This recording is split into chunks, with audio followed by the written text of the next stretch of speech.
Muitas vezes a gente tem pela frente a tarefa de reformar, dar uma nova cara para um imóvel antigo. Mas dificilmente a gente se depara com a situação de ter pela frente um imóvel histórico, de mais de 100 anos e totalmente detonado. Esse foi o desafio que a Aritana Lima, do Rio de Janeiro, resolveu vencer, colocando a mão na massa e dando uma nova cara para uma casa em um terreno que a família dela loca. Você não perde por esperar para ver tudo que ela fez nesse imóvel. A entrevista começa já já.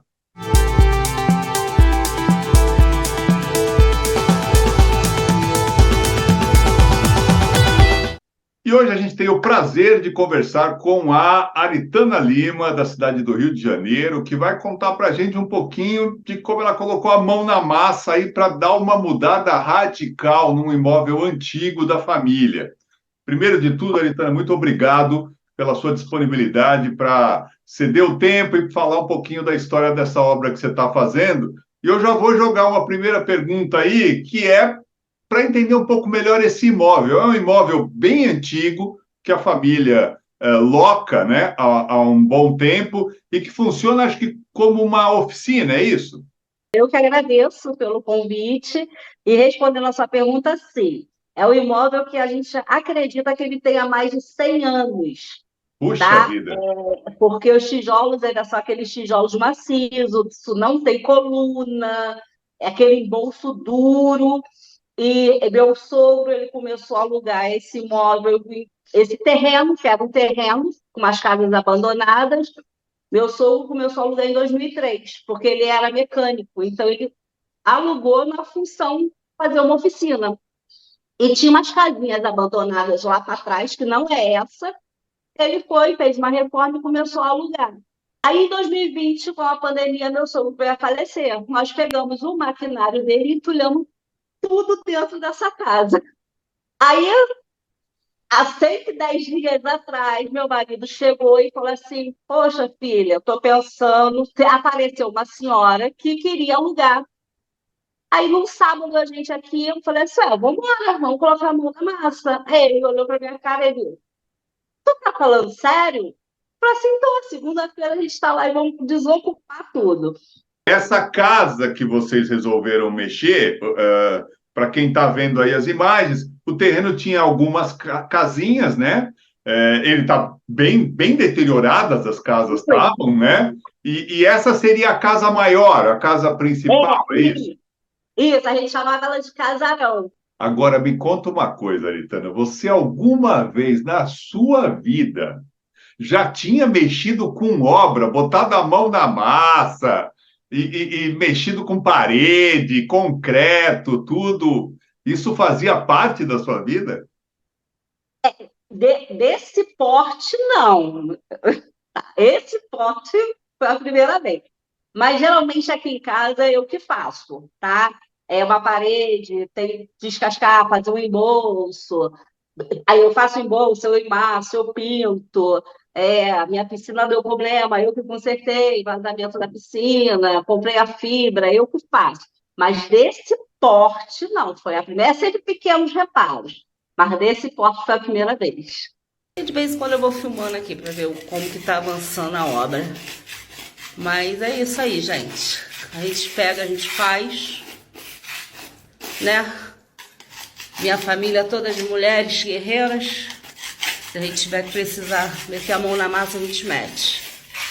Porque, na verdade, me corrija se eu tiver entendido errado. O que você fez aí nessa casa é praticamente uma reconstrução, né? Isso. Aliás, eu acho que é até mais difícil do que uma reconstrução, porque você teve todo o trabalho de manter as características originais daquele imóvel que estava detonado, né?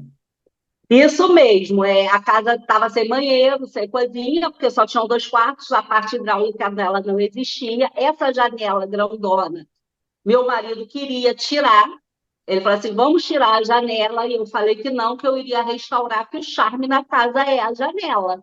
E eu consegui restaurar a janela, ficou do jeito que eu queria.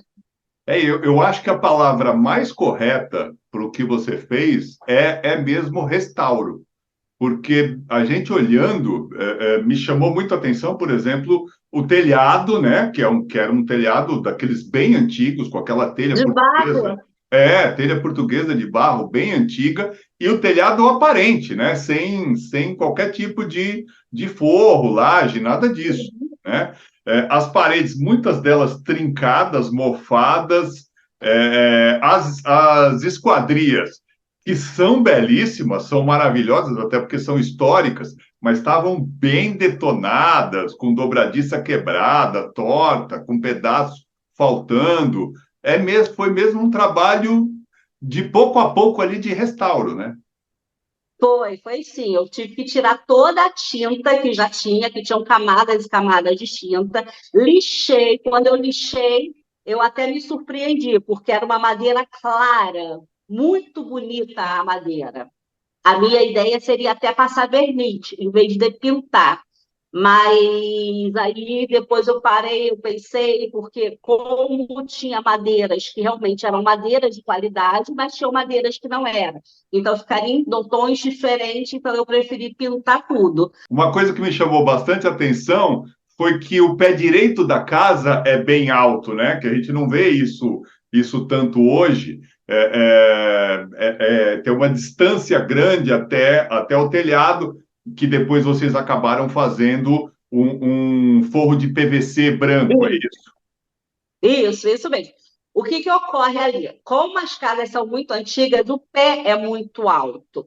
Então, nós tivemos tipo assim, as telhas, aproveitamos as próprias telhas, porque aquela telha não passa calor, então tiramos as que estavam quebradas e colocamos as novas que tinham do telhado de fora, a gente teve que tirar, então a gente refez aquele telhado todo com as telhas que já tinha e fizemos um forro de PVC com manta e isopor para poder conter bastante. E o pé ali, se eu não me engano, são quase 5 metros de altura. Tá bom, vamos falar dos cômodos, então, porque você mexeu em todos eles, E indistintamente, né?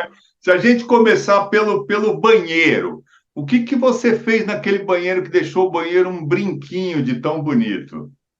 o banheiro, na realidade, era um quarto, era a sala, e eu virei para o meu marido que quando eu faço as coisas, eu faço como se fosse para mim. A realidade é essa.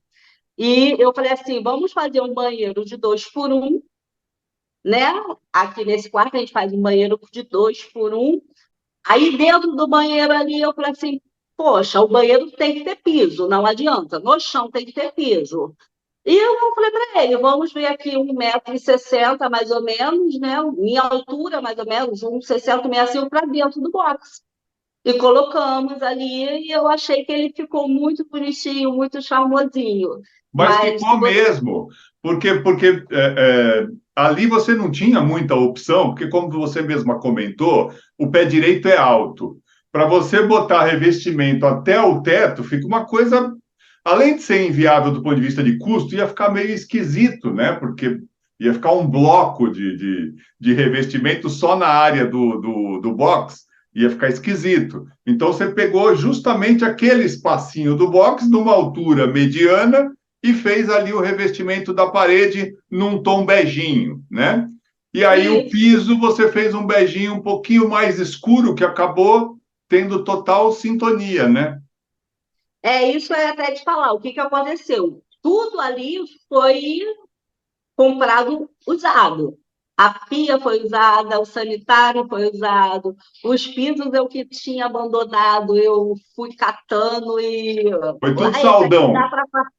Isso, esse aqui dá para fazer dentro do box. Então, esse vai fazer no box, esse vai para fora do box. E foi assim que a gente se arrumou ali no banheiro. Mas me fala, eu estou começando pelo banheiro, mas algumas perguntas vão valer para o imóvel todo. A parede do banheiro está lindíssima, porque ela está acabada, ela está pintada, tal, mas ela estava detonada. Foi você que tratou essa parede, lixou essa parede, maciou essa parede e pintou e colocou os azulejos e pisos? Isso. O que que aconteceu? A parede do banheiro, ela estava muito feia, eu tive que descascar ela, chegar até no tijolo, chapisquei ela todinha, embolsei, sarrafiei, carmucei, e o piso, meu pedreiro, eu fui ajudante do meu pedreiro, né? A gente foi colocando o piso ali juntamente. Mas a parte, até a colocação do piso, toda foi eu que fiz, sim. E Na casa toda. o pior é que não dá nem para a gente dizer que não acredita, porque você não só fez, como documentou, e a gente está mostrando as imagens aqui de você mexendo ali, toda de branco, né? Toda com o pó da massa corrida que você acabou maciando e lixando, né? Isso mesmo. E toda a casa foi eu que fiz. Não foi só no banheiro, não, né? Foi na casa Não, inteirinha. isso. Inclusive na varanda também. Na varanda, é uma textura que eu fiz com areia e massa corrida. Ah, sim, que ficou muito bonito. Eu ia te perguntar qual foi o trabalho que você fez nas portas e nas janelas, porque é uma coisa que chama demais a atenção. A gente percebe pelo desenho da esquadria o quanto ela antiga, histórica e que merece ser valorizada. Infelizmente, como você falou, não dava para manter o verniz, porque partes já se perderam, e aí você não vai conseguir repor igual. Então, aí a ideia da pintura. Mas qual foi o passo a passo que você fez? Porque você olha o antes, a gente está mostrando aqui as imagens, parece que não se sabe nem por onde começar, de tão detonado que estava. Mas foi isso mesmo. A primeira coisa que eu peguei foi a janela, porque eu sabia que iria ser a parte da casa que me daria mais trabalho, a restauração da janela. Eu falei assim, então eu vou começar pela janela. Antes de começar a parede, qualquer coisa, eu falei assim, eu vou começar pela janela. E ali eu peguei, foi todo aquele trabalho de pegar, raspar a tinta toda, tirar. E eu não conseguia tirar porque era muita camada de tinta. Então eu fui até a loja de material, comprei um produto que ajuda a diluir, porque tinha tinta óleo, com tinta da base de água, tudo misturado. Depois tinha algumas partes que eu emacei, comprei a massa de madeira, né, para dar os Para acabamentos. recompor o que já tinha se perdido, né? Isso, aí foi todo aquele processo de poder pintar, de chegar no tom. Primeiro eu pintei de uma tonalidade, não gostei. Aí eu fui para essa outra tonalidade. E fora que ela estava toda enferrujada. Vamos falar dessas tonalidades aí. Que eu sei que você é uma pessoa que é meio que especialista em cores, né? Como é que você chegou nessa cor? Como é que você trabalha para não é o esquema de você ir na loja e falar: "Ah, eu quero essa cor aqui". No caso foi o azul. "Ah, eu quero esse azul aqui". Não, não é nada disso, né? Não, toda vez que eu pinto a minha casa, qualquer casa, eu sempre compro somente a tinta branca. A minha base é a tinta branca. Eu vou no xadrez, compro o meu xadrez. Há muitos anos atrás eu fiz um curso de colorimetria, mas assim, eu só sei as cores básicas, o que neutraliza, o que não neutraliza, isso aí eu ainda sei. E essa cor da janela foi a tinta branca base, o verde, azul, ogre e o preto. Melhor, toda a casa externa foi a base, foi a mesma. Eu começo com ela clara e vou colocando preto só para poder chegar no tom que eu quero.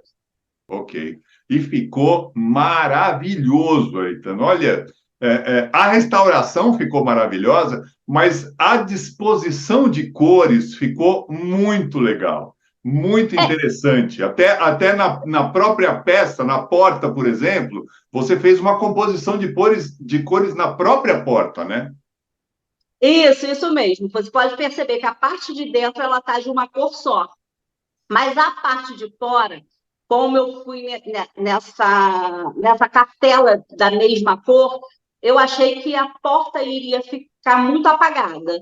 Aí o que que eu fiz? No fundo, eu joguei um bege e falei assim: eu vou detalhar o bege tanto na janela da cozinha como no detalhe da porta para poder dar um tchan na varanda e dar abrir um pouco, né, a tonalidade da paleta que já estava ali. Muito legal. Acabou dando um destaque ainda maior para as molduras, né? Principalmente da porta, que tem aquela estrutura de moldura, acabou dando um destaque maior para isso, né? Isso, até mesmo porque essa é a mesma porta que eu tenho na minha casa, porque a minha casa só tem mais de 50 anos, é aquela porta muito antiga. E todo mundo fala assim: troca a porta. Eu falei assim: gente, isso aí é uma porta maravilhosa. E a minha ainda é aquela Claro. janelinha. A minha ainda tem a janelinha que abre. A gente chegou a comentar da questão do forro de PVC, mas eu acho que vale a pena ressaltar duas coisas legais da ideia do forro, né? A primeira coisa interessante é que, claramente, ele deixa o espaço mais iluminado, porque com aquele telhado escuro, você passa uma sensação de escuridão para o espaço. E quando você bota o PVC branco, reflete a luz, aquilo amplia o espaço que você tem. E uma segunda coisa que eu achei também bem legal é que o forro possibilitou vocês passarem a fiação toda com tranquilidade, né? Sem ficar escondendo nada, porque está por cima do forro. E aí vocês desceram as canaletas nos lugares necessários, sem muita dificuldade, né? Isso mesmo. Ali o que que acontece? A parte elétrica, como era muito antiga, tivemos que fazer do zero. E meu marido falou assim: vamos colocar conduíte. Eu falei assim: parede de tijolo maciço para rasgar vai virar um túnel. Aí eu falei assim: não, vamos fazer tudo em sistema X. Aí ele, pô, vai ficar mais caro, né? Mas o sistema X ali, põe um acabamento bonitinho, ele vindo pelos cantos, né? Aonde tem a necessidade dele descer, eu falei assim, e vai ser assim, vai ser o mais prático, o mais caro, mas é o mais prático. E foi o que nós fizemos, sendo que as canaletas do sistema X, nós colocamos parafuso e bucha, para não correr o risco dela cair. Muito legal, muito legal. Na cozinha, vocês também tiveram uma ideia bem interessante embaixo da pia, né? No gabinete que tem ali da cozinha, que é um gabinete de alvenaria, né? Uma estrutura de alvenaria. Vocês fecharam aquele espaço, criando uma porta de PVC. Vocês usaram o que sobrou do forro do telhado ou não? Não, na realidade, essa porta ela foi feita antes do telhado. Essa Ah, tá. porta foi, acho que uma quinta ou quarta-feira, eu lá com meu marido. Eu falei assim: isso aqui tá muito feio, eu tenho que arrumar alguma coisa para cair. Eu falei assim, comecei a olhar, eu entrei, a gente tem um quartinho da bagunça, eu comecei a ver que tinha uma porta sanfonada velha, tinha resto de PVC. Aí eu falei assim: peraí, vamos fazer uma estrutura aqui. Aí peguei, fiz a estrutura e eu fui pegando as placas, colando. Aí eu falei assim: agora tem que abrir e fechar. Ela abre e fecha com os dois lados, né? Aí eu falei assim: o puxador, não tem peixe puxador. Aí eu peguei assim, o cabo de vassoura, cortei o cabo de vassoura ali, molhei ele, coloquei um parafusinho e ficou perfeito. Pô, que legal, que legal. E esse quadriculadinho, esse revestimento quadriculadinho preto e branco que vocês colocaram em volta da pia, né, em cima da pia, ele deu uma vida toda diferente para a cozinha, né? Esse revestimento, na realidade, é o que eu tenho aqui na minha casa. E quando a gente faz, a gente sempre compra mais. Aí eu falei assim: nossa, a placa dele é grande, sendo que na minha casa ele está de pé. Aí eu falei assim: se eu colocar ele deitado, vai ficar aqui perfeito. Foram 2,5 placas que eu usei ali, e eu achei que deu um charme também a mais, porque a cozinha ela está toda bege, mas tem o destaque do preto e o branco ali no azulejo. Ficou mesmo bem legal, porque o preto e o branco acabam chamando atenção no espaço, né? E o piso? Me fala do piso. A sensação que tem pelas imagens é que o piso que existia é aquele antigo cimento queimado vermelho, que era comum nas casas no meio do século passado. É esse mesmo que tinha? Isso, era esse mesmo. O que que eu fiz? Eu olhei ali, eu fiz um contrapiso de 3 centímetros. Fiz um contrapiso, dei uma aguada de cimento com argamassa ele ficou bem ásperozinho, não ficou aquela coisa lisinha, e eu comprei aquela tinta multiuso para todas as superfícies e pintei. Nossa, deu outra vida. É incrível isso.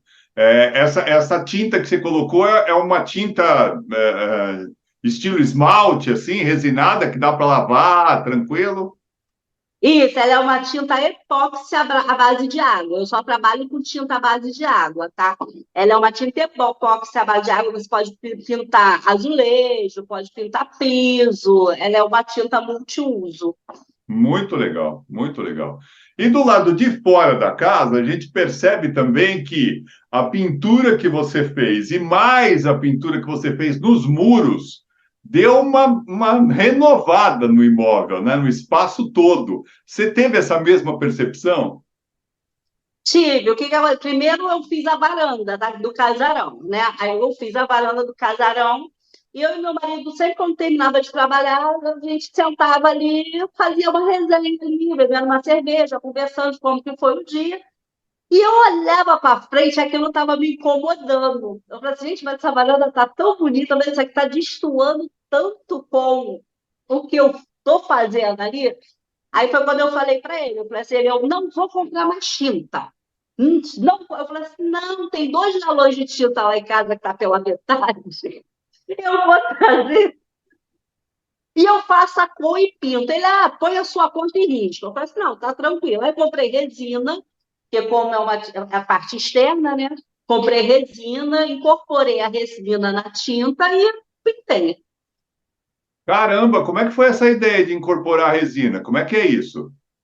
Porque na minha casa eu já faço isso. A tinta, quando ela é acrílica, à base de água, você pode misturar resina acrílica, não a E, resina epóxi. e A isso é fácil epóxi, de ela vai achar? fazer. É bem fácil. A tinta acrílica, a resina acrílica, você pode misturar, ela incorpora e dá uma impermeabilização nas paredes. A tinta ela fica mais consistente. Pô, que legal, que sacada legal, bem interessante. Para a área externa é fundamental, né? Porque pega sol, chuva. Isso, ela até desbota, mas ela demora uns 3 anos para desbotar, mais ou menos. Menina, e agora, quando você olha isso aí, tudo que você fez, você vê, pelo menos olhando as fotos, e para passar as fotos para a gente, você acabou também dando uma olhada nelas, né? Você vê como era antes e como está agora, é uma coisa assim completamente diferente. Quando terminou, que o rapaz terminou o PVC, né? O PVC foi a última coisa. Eu peguei, lavei a casa inteira, lavei ela por dentro toda. Aí eu virei para o meu marido e falei assim: Nossa, eu que fiz. Eu falei assim: Estou orgulhosa de mim. Eu falei assim: Eu conseguia. Mas tinha dia que eu chorava, que eu sabia, não sabia. Tipo assim, no início eu falava assim: O que eu estou fazendo aqui? Meu Deus, me ajuda, me dá força, porque foi difícil. Nossa, eu imagino. Deve ter sido uma saga. É subir uma montanha, né? Você fala assim, eu nunca vou chegar lá em cima. Mas olha, você tem que ter muito orgulho porque ficou muito legal. E você que está aí assistindo, se por acaso gostou da entrevista, dá um like, se inscreve no canal. E se você tiver feito recentemente uma obra de construção, de reforma ou mesmo um trabalho de decoração, entre em contato com a gente, que nós vamos ter o maior prazer de contar essa sua história. O Sua Dica Nossa Obra fica por aqui e volta na semana que vem. Até lá!